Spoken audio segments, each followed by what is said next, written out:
ဘောမှာဘယ်အဆင့်ကိုပဲရောက်ရောက်ကိုထက်ပိုအဆင်ပြေနေတဲ့လူတစ်ယောက်တော့အမြဲတမ်းရှိနေတယ်ဆိုတာကိုသတိထားမိဘူးလားတယောက်ကပိုကောင်းတဲ့အလုပ်ရထားတယ်တယောက်ကပိုဝင်ငွေကောင်းတယ်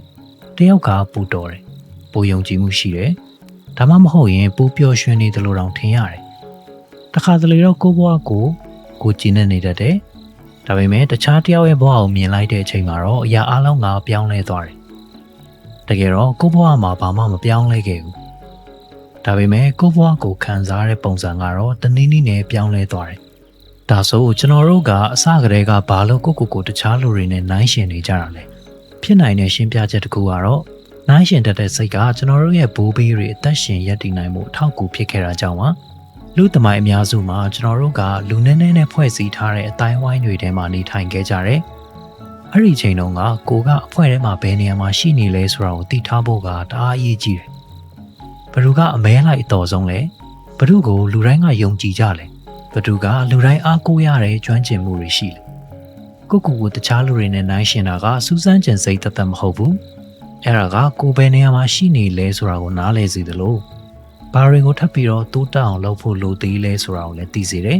။အခုခေတ်မှာတော့မှကျွန်တော်တို့အုံနောက်ကအဲ့ဒီလိုဆက်လုပ်နေတော့မယ်။တမင်တတိထားနေတာမဟုတ်ပဲနဲ့ကိုထက်အရှိရောက်နေတဲ့လူတွေကိုလည်းတတိထားမိတယ်။ကိုအနောက်မှာရှိနေတဲ့လူတွေကိုလည်းတတိထားမိတယ်။ဖြစ်နိုင်တာကအဲ့ဒါကလူသားဖြစ်ခြင်းရဲ့တဘာဝတစ်ခုပဲ။ဒါပေမဲ့တကယ်တော့နိုင်ရှင်တတ်တာကကျွန်တော်တို့ကိုအသက်ရှင်ရပ်တည်နိုင်အောင်ကူညီပေးခဲ့တာဆိုရင်ဘာလို့အခုချိန်မှာတော့လူအများကြီးကိုဒီလောက်ထိစိတ်ဆင်းရဲစေတာလဲလအတော်ကြာအောင်လိုချင်နေခဲ့တဲ့ဖုန်းတစ်လုံးကိုနောက်ဆုံးတော့ဝယ်လိုက်ရပြီလို့စဉ်းစားကြည့်ပါခင်ဗျာအရင်တဘောကြတယ်မျောလင့်ထားတဲ့အတိုင်းလဲအလုပ်လုပ်တယ်ဒါပေမဲ့တနေ့မှာတငယ်ချင်းတယောက်ကနောက်ဆုံးထွက်မော်တဲ့အစ်စ်ကိုလာပြတယ်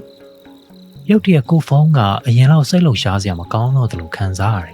်ဒါပေမဲ့ခင်ဗျာရဲ့ဖုန်းမှာကဘာတစ်ခုမှမပြောင်းလဲသွားဘူးပြောင်းလဲသွားတာကခင်ဗျာနိုင်ရှင်နေတဲ့အရာပဲတခါတလေကျွန်တော်တို့ကအရာတွေကိုသူတို့ရှိတဲ့အတိုင်းမခံစားကြဘူး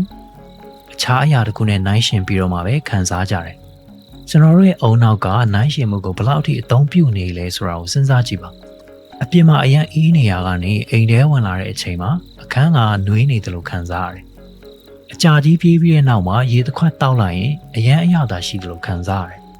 ်သူညီတဲ့အစားအစာတောင်မှဘိုက်စာနေတဲ့အချိန်နဲ့ဘိုက်ပြည့်နေတဲ့အချိန်မှာအရာတာမတူသလိုခံစားရတယ်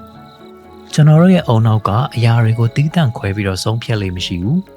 နိုင်ရှင်မှုတွေကနေတစင်ပဲကဘာကြီးကိုနားလည်တတ်ကြတယ်ဖြစ်နိုင်တာကကျွန်တော်တို့ဘဝကိုလည်းအဲ့ဒီလိုပဲကြည်နေကြတာဖြစ်နိုင်တယ်ငါအစဉ်ပြေးလားလို့မေးမဲ့အစားကျွန်တော်တို့ရဲ့အုံနောက်ကဘယ်သူနဲ့နိုင်ရှင်ကောင်းမလဲလို့မေးနေတတ်တယ်ကိုထက်ဝင်ငွေပိုကောင်းတဲ့လူတစ်ယောက်ကတော့အမြဲတမ်းရှိနေတယ်ကိုထက်ရုပ်ရည်ပူချောမောတယ်လို့ထင်ရတဲ့လူတစ်ယောက်ကတော့အမြဲတမ်းရှိနေတယ်ကိုထက်ရှိကိုပိုရောက်နေတဲ့လူတစ်ယောက်ကတော့အမြဲရှိနေမယ်တကယ်လို့ဒါနေ့တိုင်းအဲ့ဒီပေတံနဲ့ပဲကျွန်တော်တို့ကိုတိုင်းတာနေမယ်ဆိုရင်ကျွန်တော်တို့ရလာမယ့်အဖြေကတော့ငါမလုံလောက်သေးဘူးဆိုတာပဲဖြစ်နေအောင်ပါတခြားလူတွေနဲ့နိုင်ရှင်တာကအသက်ဆန်းတော့မဟုတ်ဘူးပြောင်းလဲသွားတာကနိုင်ရှင်ရတဲ့အတိုင်းတာပဲလွန်ခဲ့တဲ့နှစ်တရာလောက်ကလူအများစုကကိုယ်အိမ်နီးချင်းအတန်းပေါ်ဒါမှမဟုတ်ရင်လှုပ်ဖို့ကင်ဘက်အနေငယ်နဲ့ပဲကိုနိုင်ရှင်ခဲ့ကြတယ်ဒါပေမဲ့ဒီနေ့ခေတ်မှာတော့မနှက်စာတော်မှမစားရသေးခင်ကဘာအနှံ့ကလူထောင်ပေါင်းများစွာနဲ့ကိုနိုင်ရှင်လို့ရနေပြီယာဒူးတိုးတဲ့သတင်းတွေအပန်းဖြေခီးတွေသွားကြတဲ့ဟာတွေလှပပြီးတော့ပြည်စုံတဲ့အိမ်တွေအားကျစရာကောင်းတဲ့အချစ်ရည်တွေစံပြလို့ဖြစ်နေတဲ့ခန္ဓာကိုယ်တွေ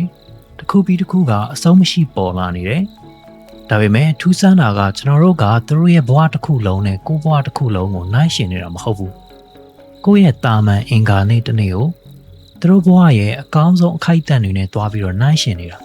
ာဒါပေမဲ့အဲ့ဒီပုံတွေအဲ့ဒီအချိန်တွေကတတိချာချာရွေးချယ်ထားတဲ့အခိုက်အတန့်တွေဆိုတာကိုကျွန်တော်တို့ရဲ့အုံနောက်ကသိတယ်ဒါပေမဲ့ခံစားချက်ပိုင်းမှာတော့အဲ့ဒီလိုမတုံ့ပြန်တတ်ဘူးတခြားလူတွေနဲ့နိုင်ရှင်တာကိုယ်တိုင်ကပြဿနာမဟုတ်ဘူးတကယ်တော့တစ်ခါတလေအဲ့ဒါကကျွန်တော်တို့ကိုရှေ့ဆက်ဖို့အားပေးကောင်းအားပေးနိုင်တယ်တရားလောက်ကကျွမ်းကျင်မှုတစ်ခုကိုအောင်မြင်မြင်တတ်မြောက်သွားပြီဆိုတာကိုမြင်ရရင်ကျွန်တော်တို့ကလည်းတင်ယူခြင်းစိတ်ဖြစ်လာတတ်တယ်